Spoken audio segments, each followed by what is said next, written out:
வணக்கம். நடந்து முடிந்த ராகுகேது பயிற்சியில் ஒரு சில நாமயோகங்களில் பிறந்தவர்களுக்கு கேதுவினால் வரக்கூடிய கெடுபலன்கள் எதுவும் நடைபெறாது.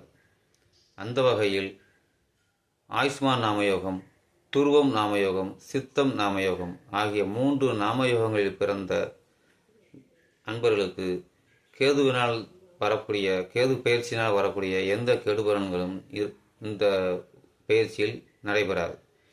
மேலும் நடந்து முடிந்த குரு பயிற்சியிலும் இந்த ஆண்டு முழுவதும் குரு பகவான் கேதுவின் பார்வைக்கு கட்டுப்பட்ட குருவாக இருந்து பலனை கொடுப்பதால் சில ராசி அன்பர்களுக்கு தடைகளையும் தாமதத்தையும் தருவதற்கு வாய்ப்புகள் அதிகமாக இருக்கிறது.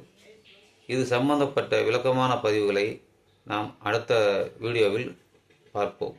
நம்ம சேனலை தொடர்ந்து சப்ஸ்கிரைப் பண்ணி ஆதரவு பண்ணுங்கள். நன்றி, வணக்கம்.